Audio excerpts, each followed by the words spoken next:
Bonjour à tous et à toutes, on se retrouve avec Hélène Urbani pour parler de son dernier roman Landfall qui est sorti aux éditions Gaming Star tout récemment. Hélène, hi! Hi! Nice to meet you. Thank you, thank yes. you for having us here. I'm going to talk about your last book, so Landfall, Okay. which came out recently, and it's the first book which is published in France. Yes. Are you excited? I'm very excited. I've never been to France before. So great. the idea of having a book published in French and getting to tour through France, it's like I'm living somebody else's life. Yeah, that's A dream awesome. come true. For all the viewers who haven't read it yet, could you tell us a little bit more about Landfall? Sure. It is a book set in the immediate aftermath of Hurricane Katrina, which is in the Deep South in the United States, in New Orleans, and also the book is set as well in the state of Alabama. It follows two young girls, two 18-year-olds. One is white, one is black.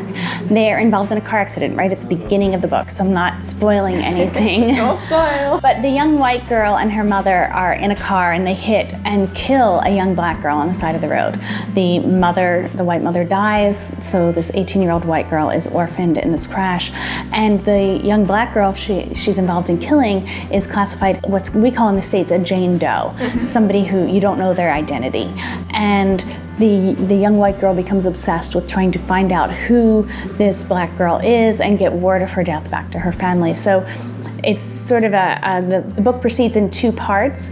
It's the story of the young white girl moving toward New Orleans after the storm, and then it's the story of the young black girl coming out of New Orleans, escaping the storm to try and get help for her family. So it is mainly the story, as you said, of two girls, and as the story goes, we learn to know them a little bit better. Right. They also try to understand who they really are by searching for each other. But the more I was reading your book, the more I saw another main character sort of emerging of this messy situation in which they are going through. And this is the city itself, New Orleans. Yes. I must say that you really did an amazing job by giving life to this very peculiar city. Oh, thank And you. I believe you're from the South too. So did you actually go to New Orleans before writing Landfall? I did. As I like to say, I probably spent rather too much time partying in New Orleans when I was a college student. That's a great thing. It does fully acquaint you with the back alleys of a city. At the end of your novel, you added an impressive amount of references to many documents related to the tragedy of the Hurricane Katrina. Right. I personally was in France when it happened, but I remember some images of the catastrophe.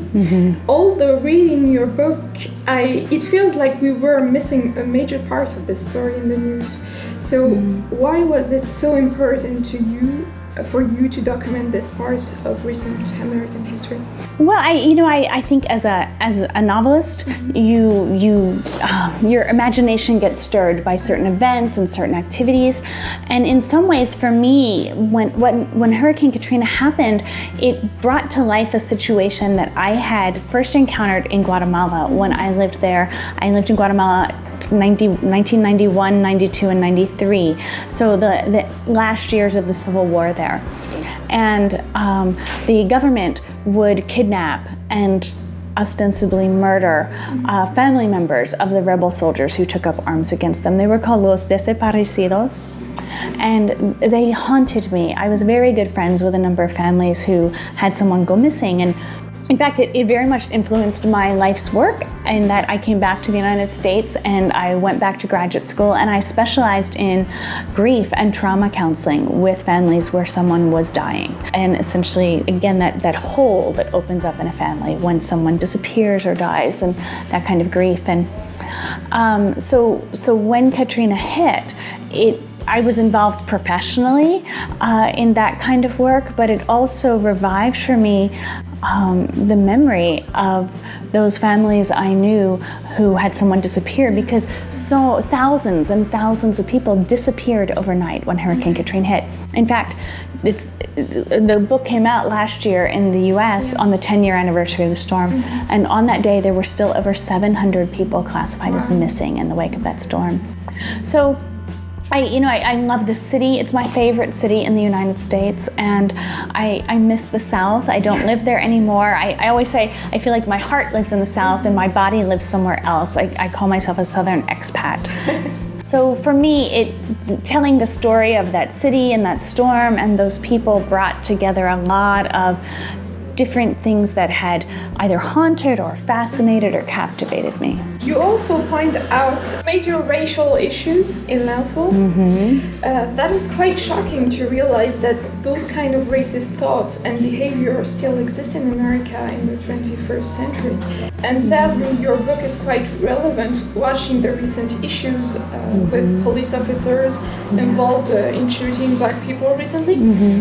And all the riots that went on after that. So right. What's your take on this? I couldn't write a book about the South without being truthful about the level of racism that still exists there. And I think one of the things Hurricane Katrina did for us, sort of a good outcome of a very tragic event, is that it reignited a conversation about race and poverty and class in America to a degree that we had not necessarily had since the Civil Rights Movement and Dr. Martin Luther King. And I felt like one of the things I could bring to the telling of the story was both a love of what is good in the South and an indictment of what is bad.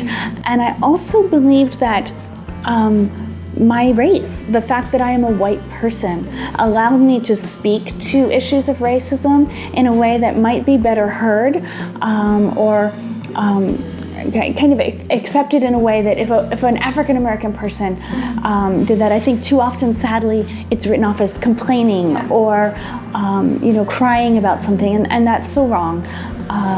So I felt like it was important to me not to leave that piece out. On the lighter part, I guess, are you currently working on a new book? Well, I'm thinking about a new book. I'm stewing on it. I've actually been traveling most of the year with Landfall. And as they say, you sort of give a year to a book before it comes out with the promotion, and then you give it a year once it's out. So I think it's kind of coming to a close, this giving Landfall to the world, and it's time for me to start focusing on the next project. What are the type of books that you read? Do you have some book recommendations for your readers? Oh my gosh, I've got hundreds of book recommendations, and I read all sorts of things. The only thing I probably don't read is fantasy sci-fi. My husband reads only fantasy and sci-fi. So between the both of us, we cover every genre. I love historical fiction. And so like the work of Geraldine Brooks, she is probably my favorite author in terms of her whole body of work, her whole oeuvre. March, The Year of Wonders. She's done over and over so successfully what I tried to do with Landfall, which was take a historical event and then build a fictional story around it that really allows you to understand the impact on the human beings who lived through something, as opposed to, I think, some of the nonfiction about Landfall that is exceptional work, but it focuses more on the politics or the logistics or the environmental issues, and you don't necessarily get to empathize with or recognize the true suffering of the people who lived through that storm. Yeah, and oftentimes history is mainly told by the powerful and the great people and not the casual people. You're right. Of every day. So yeah. You're right. And so what I really hope I managed to accomplish with Landfall, and you all will be the judge of that, is to tell that story of the people who otherwise might not have had a voice. So I guess my last question, you already answered it. It was, do you enjoy other genres in literature? You said you don't enjoy fantasy. So. I don't, but you know what genre I really love is nonfiction, like action adventure stories. So Jon Krakauer, and Into the Wild and Into Thin Air, stories of true adventure. We are a very adventurous family. I always say I like my vacations with a side of risk. So we do a lot of whitewater rafting. We live in the Pacific Northwest. We have a lot of opportunity to do really exciting things, mountain climb, stuff like that. So I'm always intrigued by the stories of other people and how they've managed that kind of risk and adventure. Yeah. So thank you very much, Ellen, for your time. And absolutely. It was really sweet for for you to answer all of these questions. And I guess I wish you the best Oh, for thank your you. last book. I am so grateful, and I was so grateful to you for reviewing the book. Yeah, and thank you so much. I so appreciate your interest and your kindness in making time for me while I'm here. Thank you so much. Yes. L'Info, comme d'habitude, tous les liens seront dans la barre d'infos en dessous. Et donc, je vous dis à très bientôt pour un nouvel interview. Salut! Au revoir. Oh, and merci. Yeah! Merci beaucoup. Yeah! Yeah, Okay. absolutely! Yeah! She managed it. I managed it. That's I have a great. couple of words. Now you have to come back. I can do that, definitely.